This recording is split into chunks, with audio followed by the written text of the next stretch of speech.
이 시간 함께 나눌 하나님 말씀 구약성경 창세기 17장 15절에서 16절 두 절 말씀입니다.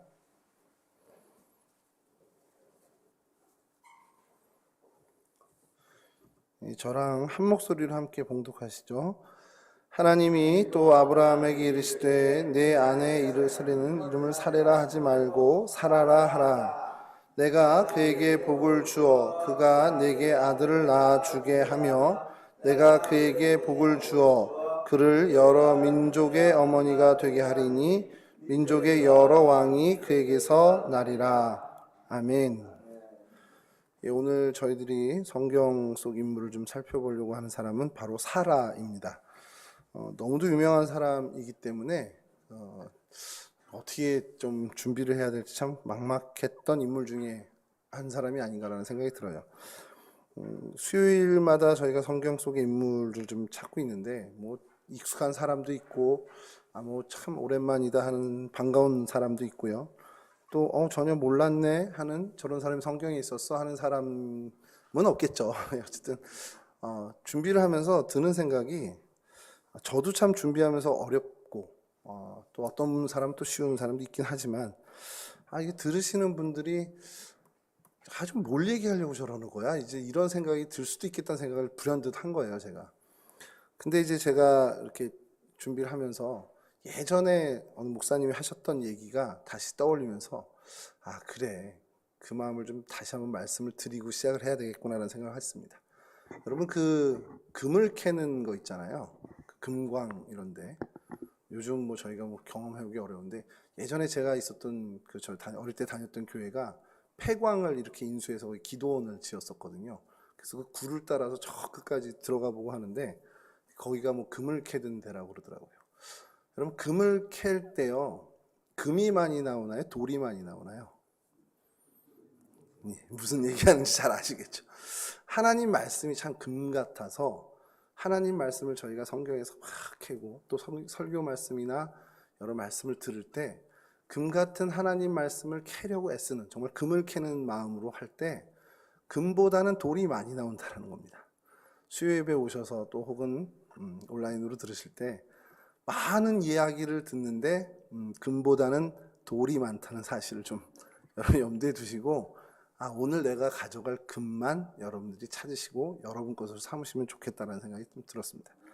사라도 마찬가지가 아닌가 생각이 들어요. 너무 유명하고 다 아는 내용이기 때문에 사실 오늘 사라 주보 보시고는 뭐 얘기할지 알겠다라고 하실 수 있는데 그 많은 오늘 전하는 이야기 중에 돌 중에도 여러분들이 가져갈 수 있는 금이 뭐 조금이라도 섞여 있을 수 있다는 겁니다.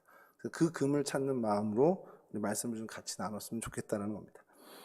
그래서 이제 사라는요, 원래 이름이 사레입니다. 이게 참 히브리 말로도 단어 뭐 이렇게 모음 하나 차이니까 이 단어도 되게 좀 이게 구분이 좀 어려워요. 사라의 원래인 사라. 뭐 뜻이 여왕, 왕비, 여주인, 고상한 여인 이렇게 있고 어머니 이런 뜻이 있는데 사라는 그 중에서 가장 확고한 뜻이 뭐냐면 열국의 어머니, 그러니까 민족의 어머니, 그러니까 많은 이들의 어머니라는 뜻을 가지고 있습니다. 그러니까 사레와 사라의 구분은 어떤 소규모, 어떤 아주 특정 지역의 어머니로서의 그 여주인으로서의 그 의미를 갖고 있다면 사라는 그 영역이 확장된 민족 전체, 어떻게 보면 인류 전체의 어머니라는 뜻으로 받아들이시면 됩니다. 사라가 낳은 아들은 이삭입니다. 딱 하나죠. 이삭의 어머니였고요. 또 성경에 그냥 아브라함의 진술로만 저희가 알 수 있는 단 하나의 또 사실은 아브라함의 이복 누이였다라는 겁니다. 그러니까 그 배경, 아브라함의 출생이나 사라의 출생은 전혀 뭐 성경 기록이 안 돼 있다 보니까 찾기가 어려운데 아브라함이 스스로 정말 얘기하는 게 창세기 20장 12절에 그런 얘기를 해요. 또 그는 정말로 나의 이복 누이로서 내 아내가 되었음이라. 당시 뭐 갈대아 우르라든지 하란 그 아시아 지역의 문화가 어떻게 보면은 이복 누이와 결혼을 할 수 있는, 당연히 요즘 상식으로는 도저히 말이 안 되는 거지만 당시는 가능했을 거라는 거죠. 제가 그래서 좀 재미난 걸 한번 발견한 적이 있는데 아브라함 당시 세계 인구가 얼마나 됐을까 이런 생각을 해본 거예요. 뭐 어마어마하게 많았을 거라고 생각을 하지 않는 것이 노아부터 이렇게 따져 내려오면 여러분 이건 퀴즈를 좀 드리면 좋을 것 같은 게 여러분 눈빛을 보니까 갑자기 이제 퀴즈를 내드려야겠다는 생각이 드는 게 아브라함이 태어났을 때 노아가 살아 있었을까요? 그러니까 노아가 어쨌든 인류의 두 번째 시조잖아요. 노아와 그 아들 셋 그리고 며느리 그리고 그 후손들이 이제 퍼져나갈 텐데 노아가 600살 때 홍수가 나고 그 위에 생존을 하잖아요. 그리고 그 다음에 후손들이 쫙 나옵니다, 성경에. 그리고 누구 몇 세에 누구나 쫙 나오는데 아브라함이 태어났을 당시 노아가 살아 있었을까 없었을까를 한번 여러분들에게 퀴즈로 내드리겠습니다. 뭐 왜 내드렸는지를 알면은 정답도 아실 텐데 인구가 그렇게 많지 않았을 것 같다는 생각이 들어요. 그 몇 대 안 내려오고 그러다 보니까요.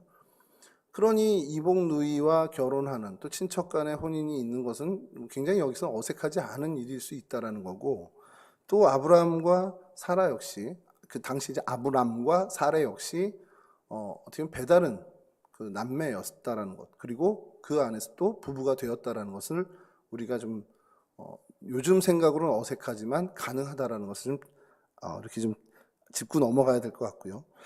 90세에 이삭을 낳았다는 것이 이 사라의 또 하나의 좀 특징적인 모습이기도 합니다. 당시 시대에는 뭐 연도로 하면은 추정하는 것이 주전 2150년 정도였을 거라고 보고 있습니다. 그러니까 지금으로부터 한 4000년 정도 전이 될 수 있겠죠. 하나님의 언약을 따라서 이제 아브라함이 떠날 때 아브라함을 따라 나선 그것이 그의 성경에 등장하는 사실은 첫 모습입니다. 이름이 등장한 건 아니다 할지라도 그의 삶의 모습이 등장한 것이 그때 처음이죠. 아브라함을 쫓아서 하란으로 왔다가 하란에서 또 가나안으로 또 옮기게 되죠. 옮기게 되는데 결국 그럼 이건 뭘 얘기하냐? 아브라함을 쫓아 계속해서 따라갔던 아브라함의 아내로서 결국 일평생을 이주자 혹은 나그네로 살아간 사람이라고 저희가 이야기할 수 있다는 겁니다. 당시에 메소포타미아는 뭐 우루 왕조 문명이 있었고요. 또 애굽에는 이제 바로가 왕권을 이제 공고히 다지던 그런 시절입니다. 물론 그 이후에 애굽 왕조는 계속 여러 차례 변화가 되는 것이 셈족의 왕국에서 우리 나중에 아는 이제 모세 때 또 다른 민족으로 바뀌는 그런 왕조의 변환도 겪게 되는 그런 어떻게 보면 정착되지 않은 좀 혼돈의 시기였다고 볼 수 있습니다. 가나안 땅 역시 어떤 통일 왕국은 없었고요. 각 민족별로 부족별로 그래서 어떤 토착 세력을 형성하고 있었던 시절이기 때문에 그러니까 식솔이 많은 게 짱입니다. 그때는. 그러니까 내 인척 핏줄이 많다. 그러면 강한 민족이고 강한 부족이 되는 거고 자손이 별로 없고 인척들이 별로 없다 그러면 그건 이제 쇠퇴되고 약해질 수밖에 없는 그런 상황 시대의 배경에서 살아 있었습니다. 유목 생활을 한 것으로 뭐 추정을 하고 있고요. 그리고 거기서 그 아브라함 가문의 정실 부인으로서 그 역할을 했다라는 것을 성경에서 이야기하고 있습니다.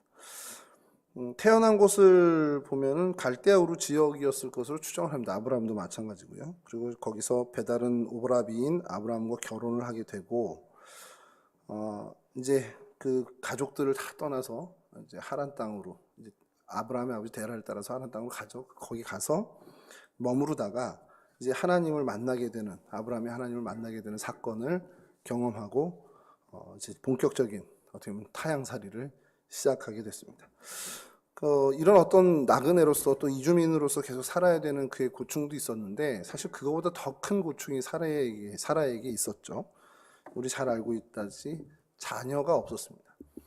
이건 단순히 자녀가 없었다. 뭐 오늘날에는 뭐 다 그렇게 하고 일부러도 그렇게 하는 경우가 많기 때문에 요즘의 감각으로는 도무지 공감하기 어려운 부분일 수 있는데 아까도 말씀드린 것처럼 당시에 임신을 못해서 아이를 못 낳는다 그러면 이건 부족의 어떤 어떻게 존속에도 정말 그대로 직결탄이 되기 때문에 여인이 아이를 못 갖는다, 아이를 출산을 못한다 그러면 그 정말 그냥 아무런 가치가 없는 인생이 돼버릴 정도로 인식이 그랬던 시절이라는 겁니다.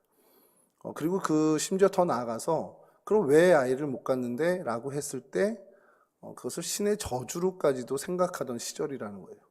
그러니 뭐 이주민이 됐다, 나그네로 산다라는 것도 고충이지만 그거보다 더 큰 거는 나한테 자녀가 없어. 이것이 이 사라가 가진 가장 심각한 마음의 짐, 그리고 가장 심각한 문제였다라는 겁니다. 그래서 이 사라를 오늘 좀 살펴보면서요, 한 3-4가지 정도 특징을 좀 보고 저희들이 좀 반면교사 삼아야 될 것도 좀 있고요. 또 성경에서 사라를 증언하는 그 평가에 대해서 저희가 한번 생각해보면서 좀 닮아가 보자라는 것을 하려고 합니다. 그래서 사라의 첫 번째 특징을 좀 찾아봐야 되는데, 앞서 말씀드린 것처럼 이주자로서 또 어떻게 보면 나그네로서 살아가는 것이 본인의 뜻이 아니었죠. 본인이 결정한 선택이 아니었습니다. 전적으로 아브라함의 선택에 따라 가게 되는데, 그래서 사라의 첫 번째 특징을 순종의 아이콘, 순종의 사람, 순종의 여인이라고 좀 볼 수 있다는 겁니다. 갈대아 우르에서 그 고향, 갈대아 우르에서 떠나서 하란이라는 곳으로 이주할 때도, 또 그 하란에 있다가 다시 가나안 땅으로 이주하는 것도 그의 선택은 단 한 번도 없었습니다. 어떤 영향을 줬는지는 잘 모르겠어요. 아브라함에게 이런저런 영향을 줬을지도 모르지만 성경에서는 그런 얘기를 전혀 하지 않습니다. 전혀 얘기 안 했다는 건 결국 그녀의 선택이 없었다라고도 우리가 볼 수 있는데, 결국 그건 뭐냐? 아브라함의 말에 전적으로 순종했고 그냥 따랐다라는 것이죠. 모세가 이렇게 여러분 기억을 하시면 모세가 뭐 광야 생활하다가 다시 애굽으로 갈 때도 그 아내 시보라가 좀 이제 뭐라고 하는 장면들이 좀 등장합니다. 성경에 그런 일들이 있는데, 그래서 뭔가 모세가 좀 결정하는데 좀 의견이 조금 있었구나, 그러니까 이견이 좀 있었구나라는 생각을 좀 할 수도 있는데, 이때의 성경은 창세기 10장 이때의 성경은 전혀 그 사례의 의견이라든지 뭐 모습이라든지 이런 것을 전혀 언급을 하지 않습니다. 그만큼 그냥 남편 하는 일에 그저 묵묵히 따랐던 아내의 모습, 이것도 또 히브리서에서도 그렇게 또 한 번 더 힘을 실어주는 모습이기도 한데요. 그렇게 순종의 어떤 아이콘이었다라는 것. 그럼 도대체 어디에 순종을 한 걸까? 그냥 아브라함 자체에 순종한 것일까? 라고 생각한다면 뭐 그것도 일리 있지만, 어떻게든 세워진 질서 안에 있는 권위에 순종한 것으로 보는 것이 좀 타당하다라는 겁니다. 당시 사회의 문화나 당시 어떤 전통 속에서 남편이 세워지고 그 남편의 어떤 결정에 묵묵히 따라야 된다는 것이 그의 어떤 그 여자의 숙명처럼 받아들인 거라면, 그냥 남편에게 잘 순종하는 여인 이런 쪽이 아니라 전체적인 체제나 전체적인 그 권위의 문제에 있어서, 그리고 전체적인 어떤 그 공동체 안에나 가정 안에서의 어떤 질서에 전적으로 순응하고 순종했던 인물로 평가를 하는 것이 맞다라는 것이죠. 이게 어떤 이사를 가는 것들, 어떻게 이동하는 것들에 대한 순종도 순종이지만, 심지어 어떤 것까지 벌어지냐면, 애굽으로 이 가족이 내려간 때가 있었습니다. 애굽으로 내려갔는데 아브라함이 자신이 죽을지는 모른다는 그 겁이 난 상황에서 자기 아내를 그냥 속이죠. 아내가 아니라고 이제 속이는 겁니다. 그래서 애굽 왕 바로에게 넘겨주는 일이 벌어집니다. 여러분 여기서 잠깐 우리가 좀 스톱을 하고 생각해 보시죠.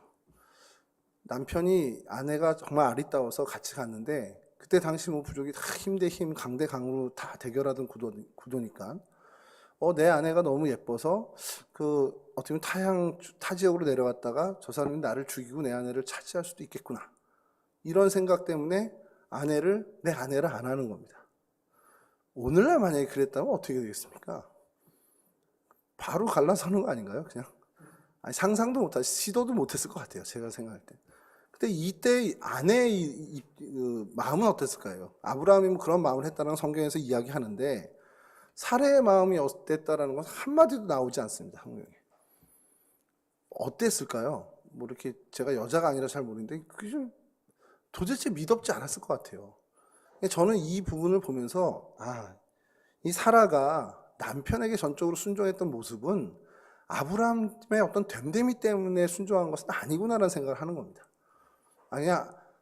이런 못난이가 어디 있습니까? 솔직한 얘기로. 그런데 이 아내 사라는 이때에도 그냥 묵묵히 아브라함의 의견대로 그냥 따랐다라는 겁니다. 이주하는 것들, 하여간 모든 결정사항을 아브라함에게 따랐다라는 건, 이런 됨됨이를 봤으면 도무지 할 수 없는 건데, 그의 어떤 그 권위나 아니면 세워진 어떤 공동체 내의 질서에 의한 순종이 아니겠냐라는 것을 생각해 본다라는 것이죠. 나이 차이가 10살밖에 차이가 나지 않는데, 뭐 10살이면 큰 나이 차이긴 한데, 당시에는 뭐 더 큰, 뭐 그걸 수도 있고요. 단순히 나이 차이에 의해서 순종했다라는 것도 보기가 좀 어렵다라는 겁니다. 그냥 나이 많은 남편이라, 그냥 나이 많은 남편이 얘기하니까 그냥 묵묵히 순종해야지는 아니었을 거라는 것. 그것은 결국 다시 말씀드리지만, 결국 당시의 공동체 내의 질서, 공동체 내의 권위에 순종하는 그러한 분명한 태도를 보인 여인이었다는 것이죠. 왜 이 사라의 특징 중에 이것을 첫 번째로 삼았냐면, 오늘 저희가 좀 생각하는 우리의 모습도 좀 반성하고 또 점검할 필요가 있지 않겠냐라는 겁니다. 그러면서 우리 베드로전 3장 6절을 좀 한번 읽어 드릴게요. 사라가 아브라함을 주라 칭하여 순종한 것 같이 너희는 선을 행하고 아무 두려운 일에도 놀라지 아니하면 그의 딸이 될 것이니라. 신약 시대에도 이 사라에 대한 평가는 아브라함을 주로, 그러니까 그 당시의 권위를 인정하고 순종했다라는 것. 근데 이것을 베드로전서에서 칭찬을 하고 있다는 겁니다. 이렇게 순종하는 것이 어떻게 보면 하나님 보시기에 좋은 일이다라는 거죠. 이게 여러분 좀 어려운, 요즘 시대에 참 어려운 게, 요즘 시대에 야, 윗사람 말 잘 들어야지, 야, 어르신들 말 잘 들어야지, 이게 다 깨져버렸거든요. 심지어는요, 야, 선생님 말씀 잘 들어? 이 얘기하는 걸 아이들이 이상하게 쳐다봅니다. 학교 가서 선생님 말씀 잘 들어? 이건 너무 자연스러운 거 아닌가요?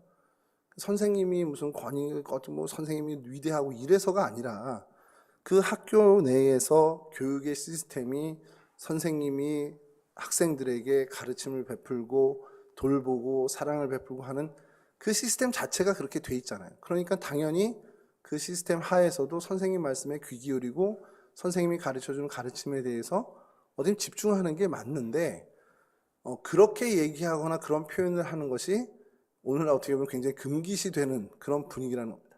그러니까 모든 권위가 무너지고 모든 질서가 옛날 건 다 틀린 것처럼 돼버리는 게 오늘날의 모습이라는 거죠. 그렇다고 제가 뭐 옛날에 어떤 전제 왕조 시도의 뭐 그런 뭐 충효 사상을 따라 이건 아니고요. 그런 부분에서 성경에선 뭐라고 하냐? 성경에선 남편의 그 아브라함을 주인으로, 그러니까 이것은 권위를 어떻게 보면 나의 모든 일거수일투족에 어떻게 보면 영향을 줄 수 있는 그 주인의 자리에 있다라는 것, 그렇게 순종했던 것을 성경에서는 칭찬하고 있다라는 거죠. 그러니까 성경의 관점은 이런 부분, 질서 내의 권위, 어떤 공동체의 질서를 존중하는 것에 대해선 좋은 일, 선한 일이라고 성경에서는 단언하고 있다라는 겁니다. 이 권위가 하나님으로부터 나왔다라는 게 전제되기 때문에 그렇다라는 거죠. 아브라함이 남편이고 남편이 곧 주인이 된 것은 결국 하나님으로부터 그 권위를 부여받았다라고 인정했기 때문에 순종할 수 있게 된다라는 겁니다. 남편의 권위든지 선생님의 권위든지 여러분 우리 삶의 영역에서 어떠한 권위가 있다면 그것을 사실은 좀 따르는 것이 우리에게 좀 오늘날의 시대엔 좀 더 필요하지 않겠냐라는 거예요. 물론 다시 말씀드리지만 그 권위를 내세워서 뭐 불의를 행하는 것까지 순종하자라는 건 아닙니다. 그 정말 뭐 이렇게 좀 정말 잘못된 관행을 그 권위를 통해서 행한다라는 거에서 동의하고 밀어주자, 힘을 실어주자라는 얘기는 아닌데, 어떤 공동체의 선을 이루기 위해 필요한 것들이 있습니다. 하나님의 뜻을 이 땅 위에 이루기 위해 하나님께서 세우신 그 권위가 있다라는 거예요. 그 질서가 있다라는 겁니다. 그렇다면 그 권위와 그 질서에 대한 존중이 우리 크리스찬에게는 분명히 있어야 한다는 것이죠. 그렇기 때문에 사라처럼 자신의 삶에 명확하게 주신 남편은 하나님이 세운 권위라는 것, 그래서 그것처럼 그 권위에 순종하는 것, 이런 모습이 오늘 저희들, 특별히 오늘날에 더 필요한 모습이 아닌가라는 생각을 해보게 된다는 겁니다. 여러분, 저희 역시 하나님께서 우리에게 주신 모든 권위가 있습니다. 우리에게 주신 질서가 있습니다. 그리고 그 권위와 질서에 따르는 모습을 하나님은 요구하고 계시죠. 그 사람을 따르라는 것이 아닙니다. 그 사람의 위대함, 그 됨됨이를 보고 따르라는 것이 아니라 하나님이 세운 질서, 하나님이 형성해 놓은, 하나님이 부여한 그 권위에 대해서 순종하는 것을 하나님은 보시겠다는 것이죠. 그러니까 그런 부분, 뭐 이 정도 얘기하면 다 이제는 아시겠죠. 사람을 따르는 것이 아니라 하나님 세운 질서, 내면 세계, 영적 세계 어떤 질서라든지 그 하나님이 세우신 권위, 그것을 하나님에게 부여받은 권위에 대해서 우리가 순종하는 것이 필요합니다. 반대로 이 권위의 자리, 이 권위를 지닌 그 자리에 있는 사람 역시 존중과 순종을 받을 때 그 존중과 순종이 나에 대한 존중과 순종이 아니라는 것을 명심해야 한다는 거죠. 그 권위와 그 자리, 그것을 위임하신 하나님에 대한 존중과 하나님에 대한 순종이라는 것을 계속해서 되뇌어야 된다는 겁니다. 그러니까 이 모든 것이 하나님의 영역으로 알고 우리 모두가 하나님의 뜻을 대하고 하나님 뜻을 이루는 자세로 서로 존중하고 서로 어떻게 보면 순종하는 그런 자세를 가져야 한다는 것이죠. 그런 관계를 통해 우리가 나아갈 때 하나님이 그 관계를 통해서 이루신 그 공동체를 가지고 하나님의 일을 하신다는 겁니다. 저는 그런 꿈을 좀 꿔요. 우리가 서로 내가 할 수 있는 최선을 다하고 또 상대도 자신이 할 수 있는 최선을 다하는 그런 관계가 모든 상하 좌우 앞 전후 좌우 다 통틀어서 그 모든 관계에서 서로가 서로를 대할 때 그가 누가 되었든 간에 나의 최선을 다하고 나의 정성을 다하는 모습이 이루어지는 공동체라면 그건 분명히 하나님이 쓰시는 공동체가 된다는 겁니다. 그것이 가정이 됐던 직장이 됐던 교회 공동체가 됐던 하나님 그곳에서 분명히 역사하신다는 겁니다. 그러기 위해서 나 자신부터 내 삶의 자세부터 하나님이 허락하신 것이라 믿게 된다면 그리고 확신이 든다면 그리고 사실은 하나님이 우리를 여기 심으신 거잖아요. 그러면 하나님이 내게 허락하신 사람들이라는 것이고 그럼 하나님이 허락한 사람들이라면 내가 정말 최선을 다해서 하나님이 허락하신 분들인데 내 정성을 다해서 내 최선을 다해서 뭐든 다 대하는 것이 중요하다는 겁니다. 한 사람 한 사람 모두가 그렇게 된다면 그 모인 공동체는 분명히 하나님이 쓰신다는 거죠. 아브라함의 가정을 사용해서 하나님의 그 놀라운 역사, 이스라엘의 역사를 써내려 가신 것처럼 우리의 그런 한 사람 한 사람의 모습을 가지고 하나님은 하나님의 뜻을 온전히 이루어 가신다는 겁니다. 저희 동성교회에도 이러한 모습들이 정말 넘쳐나길 간절히 소망합니다. 서로가 서로를 대할 때 존중하고 서로의 권위를 인정하고 또 서로가 이야기하는 것에 마땅히 따라야 하는 것이라면 순종하며 따르는 그러한 모습들이 서로 간의 모든 관계에서 아름답게 펼쳐지면 그 공동체는 분명히 하나님이 건강하게 하시고 그 건강한 공동체는 하나님께서 사용하시는 귀한 공동체가 된다는 사실입니다. 이런 사라의 모습을 오늘 나의 삶의 모습으로 삼는 그러한 용기를 내시는 저와 여러분 되시기를 간절히 바랍니다. 두 번째 특징은요, 이건 좀 반면교사 삼아야 되는 부분인데 이게 끝까지 인내하지 못한 조급함의 사람이었다는 겁니다. 이건 저희가 너무 우리도 공감하는 부분인데 사라가 임신하지 못하는 고통은 충분히 이해하죠. 저와 여러분들이 성경을 많이 봤기 때문에 우리 다 이해합니다. 그리고 어떻게 해서든지 그 후사를 잇고 싶어하는 마음, 그 간절함도 저희는 상상할 수 있습니다. 사라가 어쨌든 간에 약속을 듣게 됐고 그 약속을 기다리는데 변화가 하나도 없는 거예요. 그 약속을 듣고도 하나도 변화가 없고 그러니 마음이 조급해질 수밖에 없을 겁니다. 일전에 담임 목사님 설교 때도 저희가 들었지만 하나님께 기도하고 하나님이 이루어주시겠다 한 약속을 얻었다면 그냥 바로 되는 줄 알고 저희는 그렇게 생각하잖아요. 근데 그 기다림이 필요하다고 말씀하신 것처럼 사라에게도 그게 필요했던 겁니다. 근데 사라가 그 기다림을 잘 참아내지 못하고 그 조급함으로 인해서 어떤 일을 벌이게 됩니까? 더 이상 기다릴 수가 없어서 나름대로 이제 자기의 힘을, 자기의 지혜를, 자기의 방법을 사용하게 되죠. 이 부분에서 어떤 이제 성경 해석이 사라가 아마도 심리적인 죄책감 같은 것 때문에 이렇게 좀 동요됐을 거다라는 얘기를 좀 해요. 좀 죄책감까지는 잘 모르겠는데 어쨌든 그 죄책감이 됐든 두려움이 됐든 후사를 잊지 못한다라는 그 애절한 마음이 됐든 간에 뭔가가 엄습해 온 거죠. 뭔가가 이거 안 될지도 모르겠다라는 불안감이 엄습해 온 겁니다. 그러니까 사라가 자신의 방법을 동원하게 되는데 이게 여기서 저희들의 모습이 드러나죠. 저희들도 하나님 믿고 기다려. 근데 주변에서 계속 너 가만히 있으면 어떡해. 뭐라도 해야지. 근데 아니야, 하나님이 주실 거야. 계속 기다릴 거야.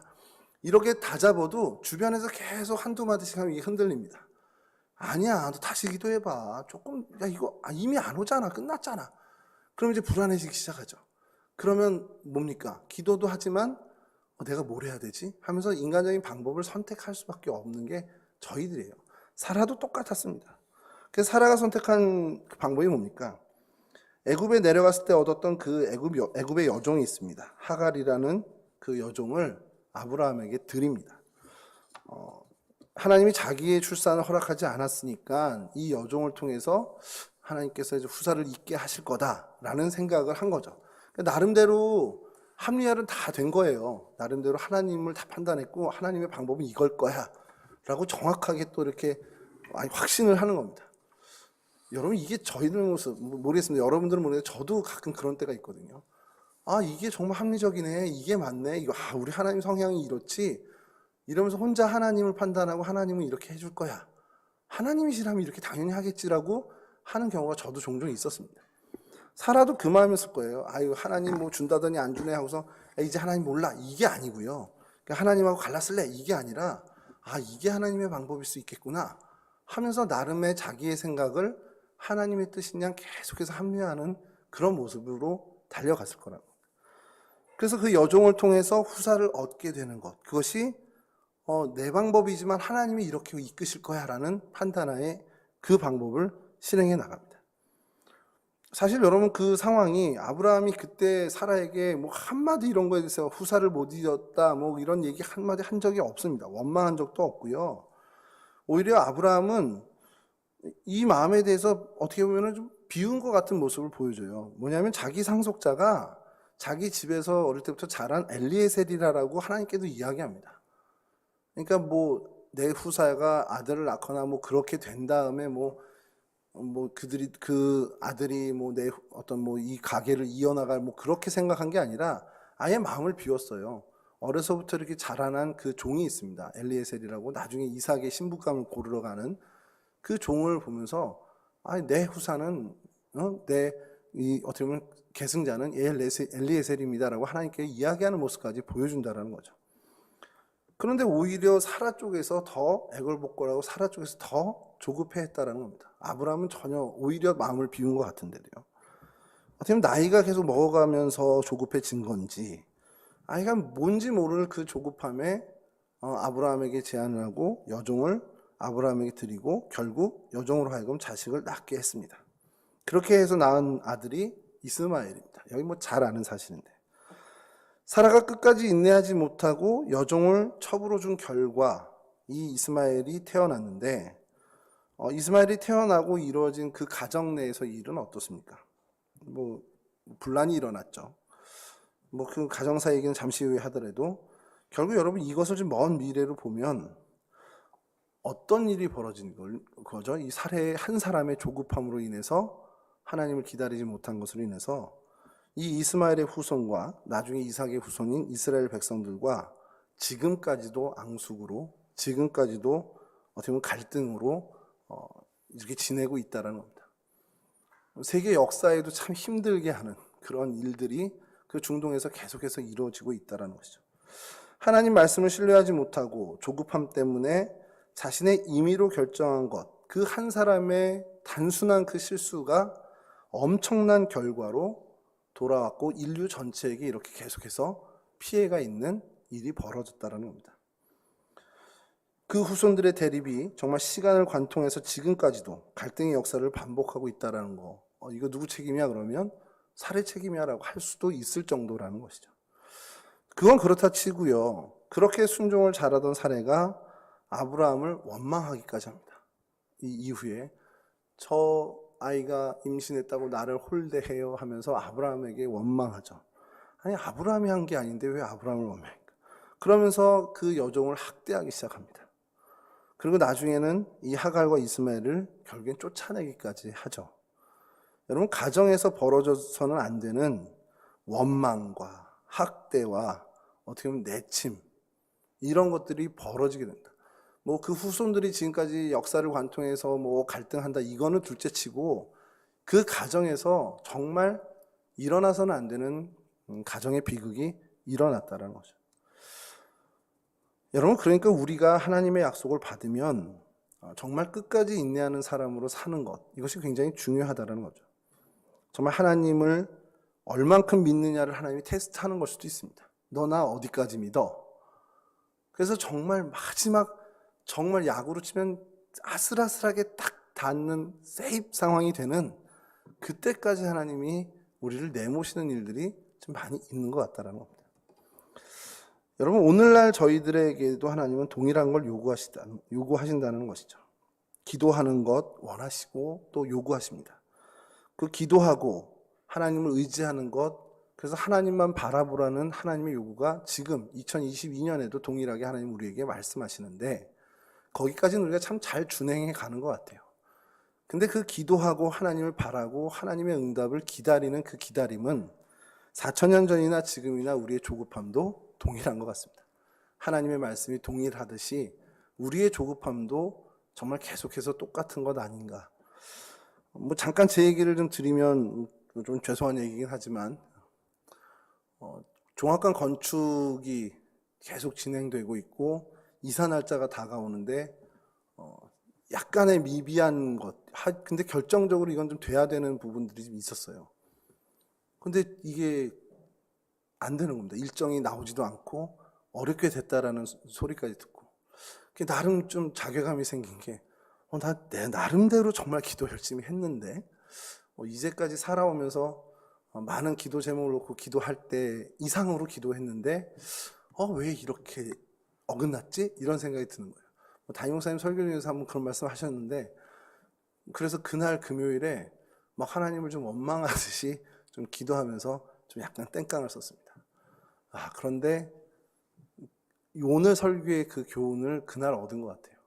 정말 마지막에 정말 막차 탄 것 같은 세이프 상황으로 하나님이 딱 해주시는 겁니다.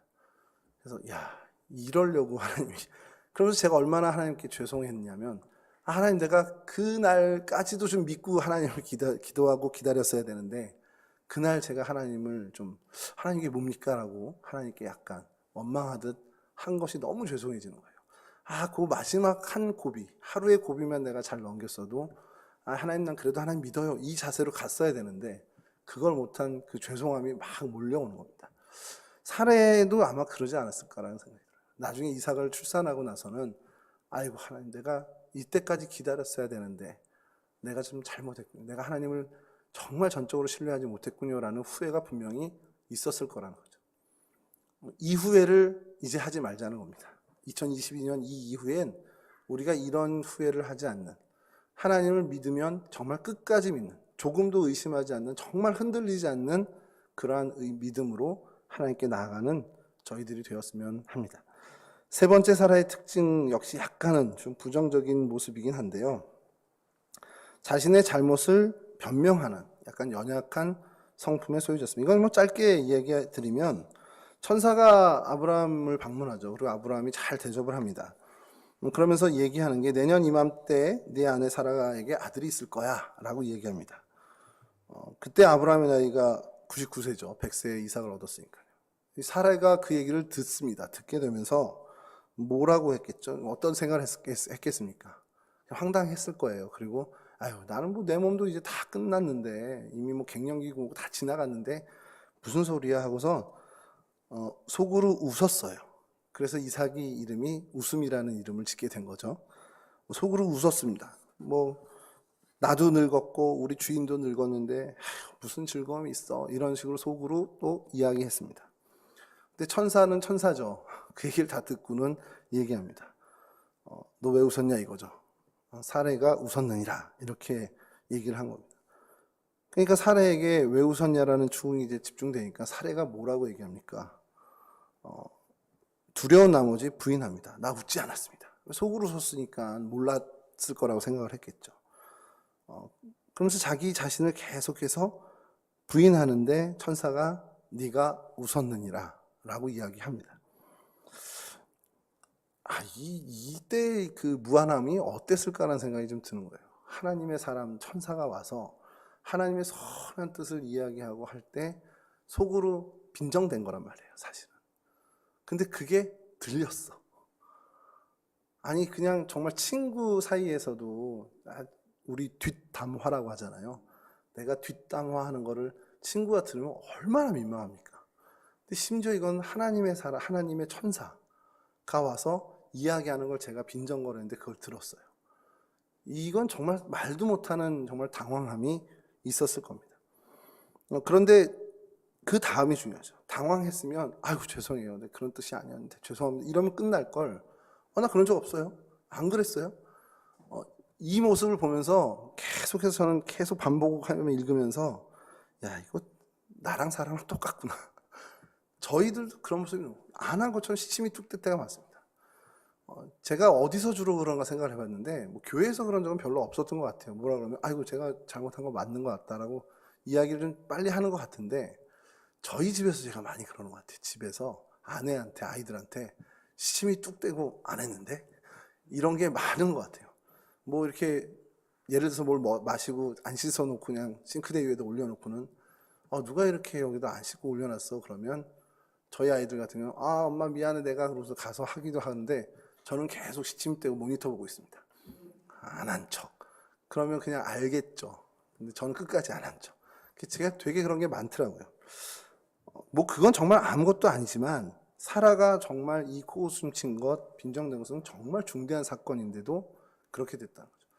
여러분 우리가 이 사라의 모습을 보면서 좀 우리의 체질을 좀 계속해서 개선해 가야 할 것이 뭔가 하나님께서 아니면 우리에게 어떤 이러한 일이 닥쳤을 때 내가 실수했다는 걸 내가 인지했을 때 정확하고 빠르게 사과할 건 사과하고 뉘우칠 건 뉘우치고 하나님께 회개할 건 회개해야 되는 것이 우리에게 되게 필요하다는 겁니다.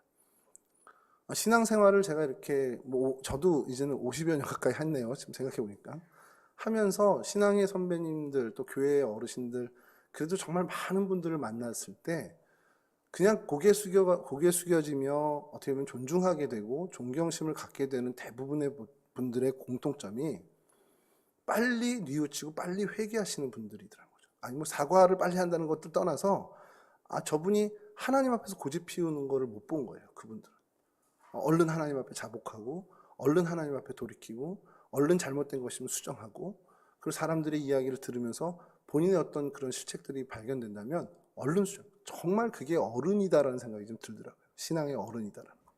그게 저의 모습이 됐으면 좋겠다는 소망을 늘 가지게 됩니다.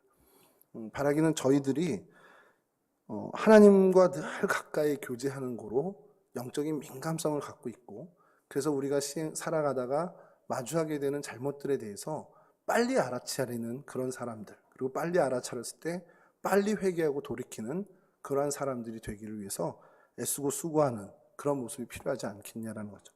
사라의 모습을 보면서 다시 한번 다짐하는 것이 이런 모습입니다. 돌이킬 것 빨리 돌이키고 회개할 것 빨리 회개하고 시간을 놓치지 말고 정말 빨리 돌릴 수 있을 때 회복할 수 있을 때 빨리 회복하는 그런 지혜로운 청지기들이 되기를 주님의 이름으로 축원합니다.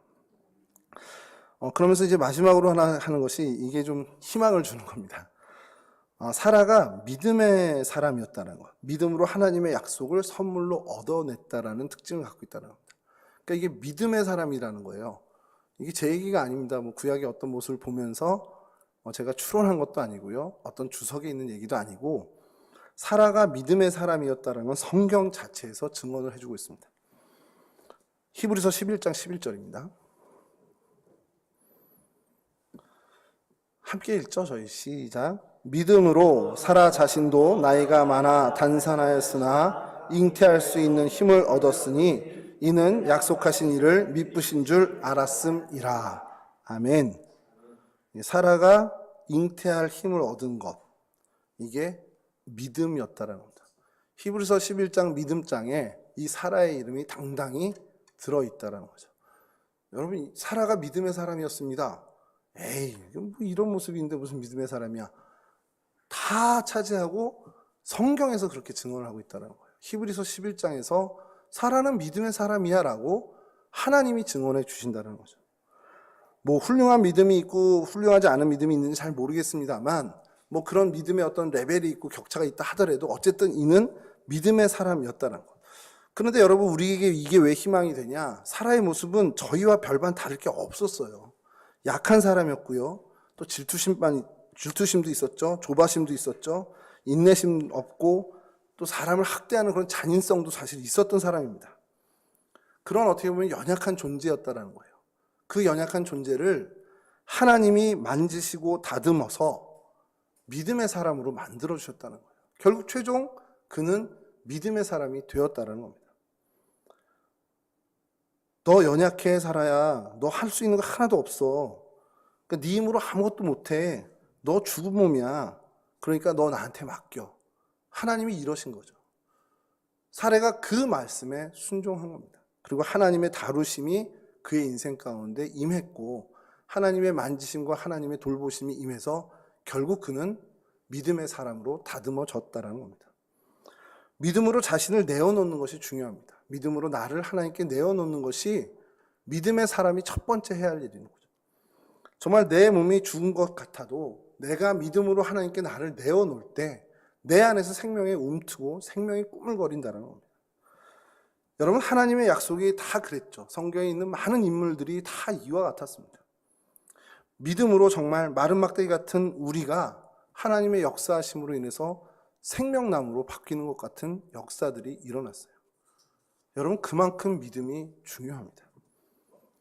여러분, 하나님을 믿는 믿음으로 정말 이 사례가 이 모든 연약한 모습과 부정적인 모습을 가졌었던 그런 우리와 거의 같은 사람의 모습이었다 할지라도 믿음의 사람으로 성경에서 인정해 주는 것처럼 우리도 가능성이 있습니다. 우리도 하나님께 모든 건 내어 맡기고 하나님과 긴밀하게 소통하고 하나님께 다가가고 하나님을 정말 가까이 모시고 나의 삶의 주인으로 모실 때 우리 역시 하나님이 믿음의 사람이라 어떻게 보면 인정해 주는 삶의 그런 주인공이 될 수 있다는 겁니다.